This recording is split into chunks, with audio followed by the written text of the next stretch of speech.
Olá, meus amigos, minhas amigas, sou o professor Lac, com muito prazer, muita satisfação. Estou aqui para começar um super curso com vocês, o curso da nova lei de licitações, a lei 14.133.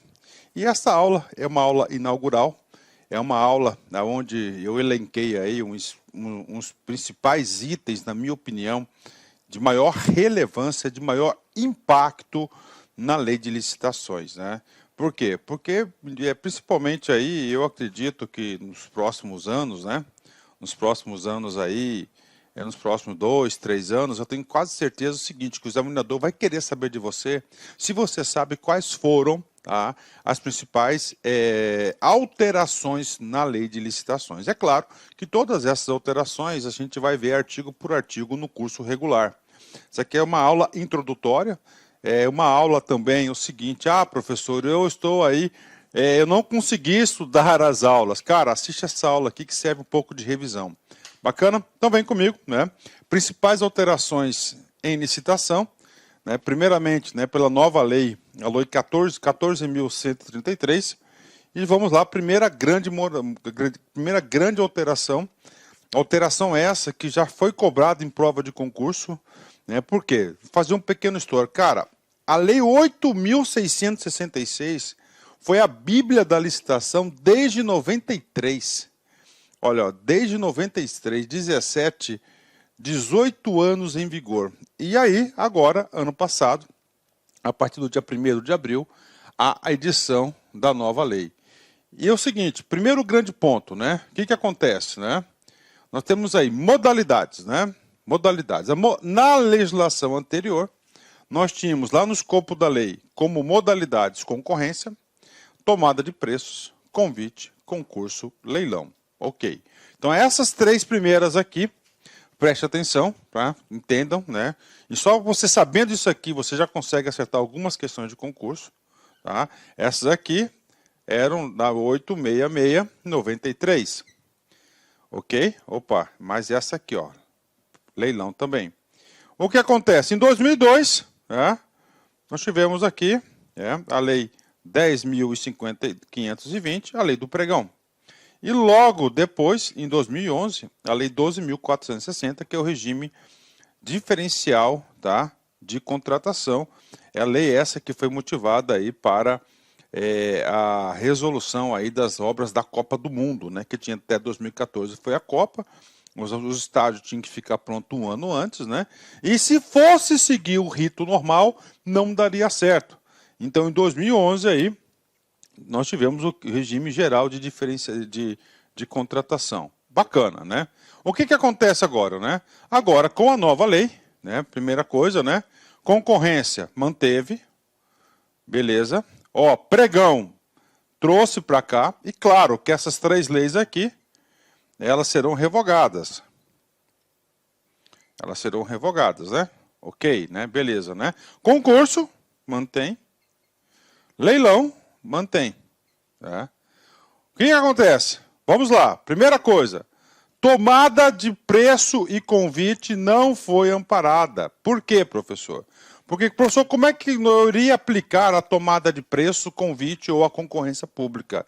Era de acordo com o valor. De acordo com o valor, ou se encaixava na categoria convite, ou se encaixava na categoria tomada de preços, ou na categoria concorrência. Agora não. Agora não é esse o grau de decisão. A decisão agora é outra, né? Por que eu falo isso para você? Cara, eu estive lá na administração pública, né? Então a tendência, né, é usar o pregão, tá? Então, o pregão, eu tenho absoluta certeza, eu tenho certeza que isso já ocorre hoje. O pregão hoje é a modalidade mais utilizada para a contratação de bens e serviços. E o pregão, desde quando foi criado em 2002, né, ele passou por quê? Por aperfeiçoamento, né? Então, hoje o pregão aí é muito ágil, principalmente o pregão eletrônico. Então, tá aí, né? Então, o pregão tá lá. Então, essas duas aqui saíram. Professor, o RDC, cara, o RDC, uma das novidades do RDC é que na legislação falava o seguinte, tá? Ele não permitia o projeto integrado. O que é isso? Tá? Era o cara fazer um projeto básico e executivo e depois executar a obra. Isso não era permitido. Aí o RDC permitiu isso. E agora? Agora, no corpo da lei, na 14.133, já há essa permissão expressa. E a grande novidade é o diálogo competitivo. Olha aí, ó. O diálogo competitivo, né? Então, o diálogo competitivo, realmente, isso aqui é uma nova modalidade, né? Uma nova modalidade. Cara, esse cara aqui cai, meu. Esse aqui cai pra caramba. Então, as novas modalidades são essas, né? Então, o aluno tem que ter essa visão para a hora da prova. Professor, dá uma deixa aí pra gente no diálogo competitivo, né? Tá bom, eu vou dar uma pequena deixa para vocês aí, para explicar para vocês. Então, o diálogo competitivo funciona mais ou menos o seguinte, né? A administração pública precisa fazer algo inédito, algo novo, tá? Algo inédito, algo novo, que ela não tem know-how para isso. Então, o que ela faz? Ela chama as pessoas do mercado, tá certo? Chama as pessoas, faz uma convocação no mercado, faz uma reunião, ali traça um modelo específico de contratação, um modelo de negócio, define os parâmetros, não é isso? E depois que define os parâmetros, ele tem a fase competitiva. Então, ele traz os fornecedores para ajudarem a construir esse projeto. Claro, isso é novo? Claro, isso é novo, né? E aí, cara, quando eu lembro disso aí, eu lembro lá da minha época que eu fui gestor governamental, cara. Cara, a gente queria fazer, tá? Nós queríamos fazer um sistema de logística integrado. E a administração pública não tinha nem gente, nem pessoal qualificado para elaborar o termo de referência para essa referida contratação. E aí nós fizemos, cara. A gente tocou o pau, né, cara? Fizemos lá. Não acabou dando certo, por quê? Não acabou dando certo por um simples motivo. Quando nós encaminhamos lá para a Secretaria de Administração, que na época era responsável pelas licitações, a gente tinha colocado que nós precisaríamos, né, de uma estrutura de volumes, né, metros cúbicos de volume, né? Por quê? Para a gente usar o teto também, né? Ter a questão de partilheiras e tal. E o cara lá chegou e mudou para metros quadrados, né? E inviabilizou todo o projeto. Mas se tivesse essa modalidade do diálogo competitivo, com certeza iria dar certo, né? Criado novo, né? Então, bora, né? Então, esse aí é o diálogo competitivo. A gente vai explicar isso com detalhes.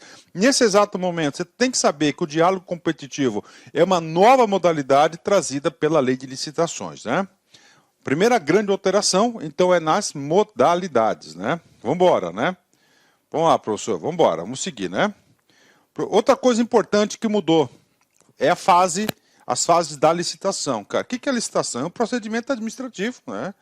Definido na lei, para quê? Para efetuar a melhor aquisição, a melhor compra para a administração pública, né? Então, como é que acontece, né? Como é que ficou hoje as fases da licitação? Você tem a fase preparatória, que a gente inclui a elaboração do termo de referência, a divulgação digital, a apresentação das propostas e lances, se for o caso, né? Lance no caso do pregão, por exemplo. Depois a gente tem a fase do julgamento e depois a habilitação. É exatamente nessa passagem aqui, tá? Nessa passagem aqui que houve a alteração, né? No modelo anterior, a habilitação era antes do julgamento. A habilitação era antes do julgamento. Agora não. Agora a habilitação passa a ser após o julgamento. E aí, professor? Mais uma vez, experiência na prática, né? Cara, muitas licitações já paravam aqui, tá? Na fase o quê? Na fase de habilitação, tá? Já paravam aqui na fase de habilitação. Agora não, agora há o julgamento e depois a habilitação, né? E em seguida já vem a fase de recursos e depois a homologação, né? Então essa aqui é uma grande alteração, né? O examinador pode querer saber isso de vocês. O que você tem que saber? Que a fase de habilitação é após a fase do julgamento, né? Então houve uma mudança processual. Professor, mas aí, na nova licitação, professor, né? Há possibilidade da habilitação ser antes do julgamento? Sim. Né? Há a possibilidade, sim, da habilitação ser antes do julgamento, exatamente nessa posição. Né? Agora, para ocorrer essa situação, preste atenção, que a habilitação é antes do julgamento, pode ocorrer a inversão, necessita de ato motivado. Ou seja, a autoridade competente, ele pode fazer isso, né? Mas ele vai ter que explicar os motivos dessa alteração processual. Há possibilidade? Há possibilidade, mas há a necessidade de quê? A necessidade da motivação, né? Um ato motivado, essa inversão aí. Tá? Outra novidade foi em relação aos critérios de julgamento. Tá? E aqui houve o quê? Houve uma ampliação nas condições de julgamento da lei de licitações. Né? Como é que era antes? Menor preço, melhor técnica, técnica e preço, maior lance ou oferta. Né? Então vamos lá. Como é que ficou? Menor preço, claro, manteve. Maior desconto. Tá? O maior desconto, nós já tínhamos essa previsão no nosso arcabouço jurídico. Né? Por exemplo, o maior desconto concedido, né? Já estava previsto lá no decreto de regulamentação do pregão, decreto federal da União. Exatamente, lá já estava previsto o maior desconto. Né? Então já tinha isso. Agora não, agora o legislador trouxe para o bojo da lei. Né? Técnica e preço, bacana, mesma coisa. Maior lance, e aí tem uma particularidade importante, o maior lance é exclusivamente para a modalidade leilão. Né? Lembrando que a modalidade leilão com certeza, a modalidade mais utilizada para a administração pública. Maior retorno econômico, olha aí uma outra modalidade, né? Outro critério de julgamento, né? Maior retorno econômico, professor. Como é que funciona isso, né? Por exemplo, eu vou dar o exemplo aí mais comum, né? Gestão da conta de energia. Né? Então, a administração pública, né? Ela pode fazer o quê? Uma licitação para passar para terceiros gerenciar a sua conta de energia. E como assim, professor? Terceiro gerenciar a conta de energia. Ele vai reduzir a conta de energia, ele faz o contrato de risco, né? Faz um contrato de risco, né? Na qual ele fala o seguinte, olha, se você aplicar nossa metodologia de gestão de energia, você vai economizar 25% da sua conta de energia todo mês. Opa, bacana, e aí? Aí é o seguinte, aquele que conceder o maior retorno econômico para a administração, venceu. Esse é o critério objetivo da licitação. Tá?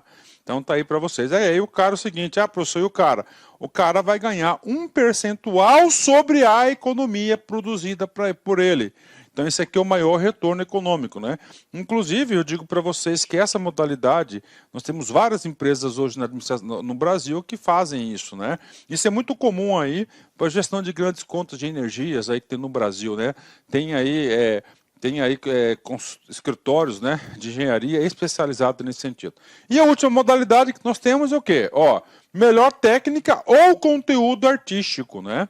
Olha, conteúdo artístico, melhor técnica ou conteúdo artístico, né? Ou seja, isso aqui, conteúdo artístico é para o julgamento o quê? Isso aqui é muito novo, né? É para o julgamento do concurso, né? Concurso é o quê? É uma modalidade. Concurso é uma modalidade. Então, o que acontece, né? Concurso é uma modalidade. Concurso é uma modalidade. Então, concurso é uma modalidade. E na lei anterior não tinha critério de julgamento do concurso. Agora não. Agora nós temos uma opção de critérios para julgar o melhor conteúdo artístico, né, na questão do concurso. Né? Professor, esse concurso é o concurso público? Não, não é o concurso público. Né? Esse concurso é o seguinte, né? Por exemplo, a Casa da Moeda quer lançar novas moedas, né, moedas metálicas, né, e faz um concurso, né, aí para artistas do Brasil todo para fazer o novo layout aí das moedas aí, da Casa da Moeda, por exemplo. Né, e aí tem vários prêmios, né, concursos aí, mais ou menos concursos artísticos. Né. Outra mudança importante, diz respeito à dispensa de licitação por baixo valor. Tá? Olha, dispensa de licitação por baixo valor. Como é que era antes, né? Antes era o seguinte, antes era definido 10%, tá? 10% do limite da modalidade convite. Ou seja, o artigo 24, inciso 1 e o inciso 2, né? 10% da modalidade de convite seria 33 mil para obras e serviços de engenharia e 17.600 para compras e demais serviços, né? Então, essa aqui era a compra direta, né? Com dispensa por valor, né? Ou seja, não precisa fazer a licitação, você faz a compra direta. Como é que ficou? Agora não. Essa modalidade ela foi extinta, né? Essa modalidade o valor fixo foi extinto, aliás, né? Tá certo? E ficou no seguinte, olha, e definiu um preço fixo para quê? R$100 mil para obra, serviço de engenharia ou serviço de manutenção de veículos automotores, né? Essa nova categoria, olha só, ou serviço de manutenção de veículos automotores até R$100.000, né? Então, isso aqui é novo, ó, ou manutenção de veículos automotores, né? Principalmente quando a minha passagem na Sejusp, onde tinha a Secretaria de Segurança Pública, lá tinha muitas viaturas, né? Tinha caminhonetes, pô, estado do Mato Grosso, muita estrada de chão, então tem que ter um carro mais robusto, né? Rapaz, aí um conserto de uma butelona de uma caminhonete dessa, né? Cara, era caríssima, né? Agora não, agora nós temos o quê? A compra, a dispensa, né? Você faz uma compra direta, né?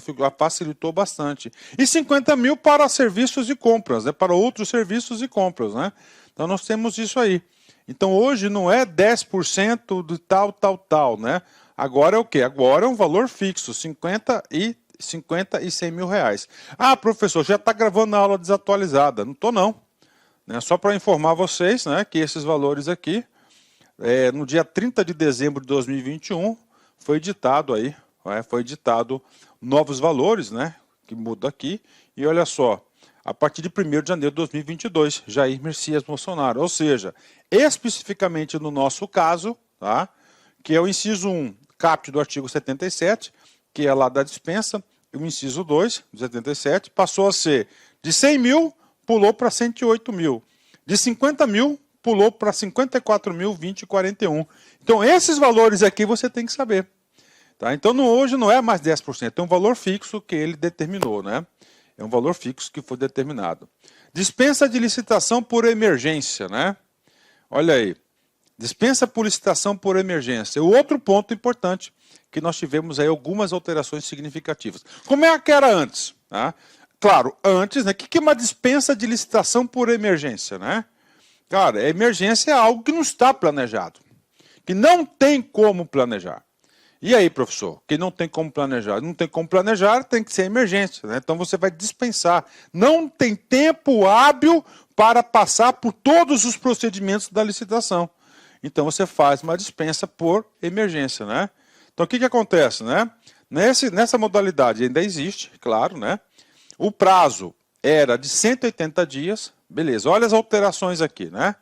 Primeiro, o valor máximo do contrato será de 1 ano. Então de 180 dias passou para 1 ano, né? Ó, o artigo 75 é o artigo das dispensas, né?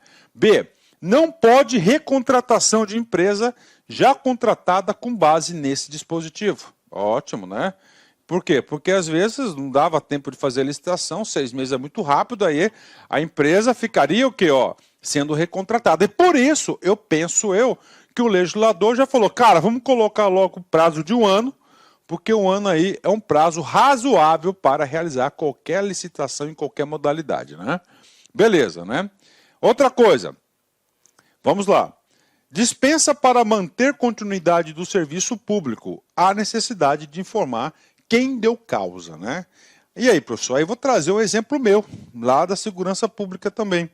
Por exemplo, né, quando eu fui para lá, né, o que aconteceu quando eu fui para lá, cara? Aconteceu o seguinte, olha só, né?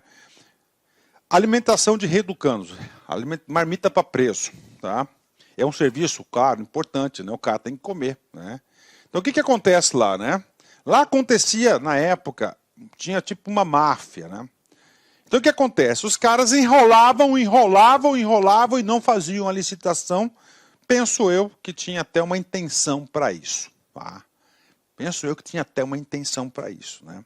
Para quê? Para provocar o caos. No que provoca o caos, o cara não pode ficar sem alimentação. A administração pública tem essa responsabilidade. E aí o que acontece? Manda lá um contrato de emergência. Tá? Então, cara, eu já cheguei a ver situações que o cara está lá contratado de 1 ano e meio, 2 anos de contrato de emergência. Agora acabou isso. Primeiro, que o prazo é de 1 ano, tá? O prazo é de 1 ano, tá? E não pode recontratação. Aí o que acontece? Essa situação que eu acabei de falar para vocês, infelizmente, ela acontece. Então, ela é provocada. Ela é provocada. Por que ela é provocada? Porque ela é passível de planejamento e não foi feito o planejamento. Pô, já sabe que o cara ia, entendeu, comer. Agora, como é que pode ser um contrato emergencial, né? Vamos dar um exemplo aí, vamos criar um exemplo estratosférico aqui na minha cabeça aqui. Vamos supor o seguinte, que o governo começa a bater duro na questão aí do Covid aí, naquela época que não podia sair, estava prendendo o povo na cadeia, né? Aí, de repente, com essa medida, aumentam 30% a população carcerária. Aí sim, aí cabe uma contratação por emergência. Por quê? Olha, a administração pública tinha, por exemplo, 30 mil presos. De um dia para o outro, ele passou a ter 36 mil, 39 mil. Dado o fator novo social ocorrido que não estava no planejamento de ninguém.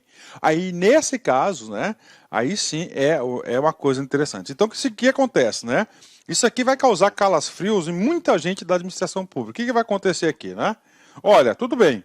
Ó, e tiver dispensa para manter serviço de continuidade de serviço público, então vamos lá. Pô, fornecimento lá da marmita, lá da quentinha do presidiário, lá do cara. Cara, isso é continuidade. Tá? Então isso aqui já é para entrar no setor de planejamento. Inclusive, um dos princípios aqui da nossa nova lei é o princípio que do planejamento. A lei trouxe muitos avanços, cara, com certeza. Aí ele vai ter que informar lá na licitação quem deu causa a isso. Por que está ocorrendo? Inicialmente gostaria de pedir desculpas por interromper os seus estudos, mas essa videoaula é uma videoaula demonstrativa do nosso site LAC Concursos. Você quer continuar assistindo essa videoaula? Aliás, você quer fazer um curso altamente competitivo, que eu tenho certeza que você vai ficar competitivo para a prova da Câmara Municipal de Várzea Grande. Eu sou o professor Lac, especialista em concursos públicos. Somente em 2022 eu já tive a oportunidade de ser aprovado em 7 concursos públicos. Eu quero te ajudar. Eu quero transferir todo o meu conhecimento, todo o meu know-how na sua preparação. Professor, qual que é o diferencial da LAC Concursos? Cara, aqui na LAC Concursos é o único site que tem uma metodologia vitoriosa de estudos. Aqui nós temos uma ferramenta chamada de Personal Coach. Personal significa pessoal e coach significa treinador. Então você tem um treinador pessoal de concurso, no caso eu. Essa metodologia ela é baseada em técnicas de administração por resultados, ou seja, todo dia você vai ter uma meta de estudos. Todo dia. Cada meta que você consegue cumprir diária, você dá um passo importante para a sua aprovação. E assim, ao longo do tempo, nós conseguimos ajudar centenas e centenas de alunos aprovados em concursos públicos. Bacana? Gente, Câmara Municipal de Várzea Grande, a melhor preparação está aqui na LAC Concurso, com o professor Lac, isso eu garanto para vocês. Nós temos aí uma turma presencial também, uma turma VIP, com apenas 35 alunos. Se você quer se inscrever nessa turma, corra, cara, vai lá, clique aqui embaixo aqui para a gente fazer aqui a sua reserva de vaga, urgente, não deixe para depois. Tá certo? Temos a turma VIP para o cargo de técnico administrativo, apenas 35 vagas comigo. Essa turma aí, eu tenho certeza que a maioria dos aprovados serão oriundos dessa turma VIP, assim como foi o concurso da Limpurb. E nós temos o nosso curso online. Nós temos um curso online aqui, fantástico, que eu tenho certeza que vai te ajudar nesse concurso. Maiores informações, está o nosso WhatsApp aqui.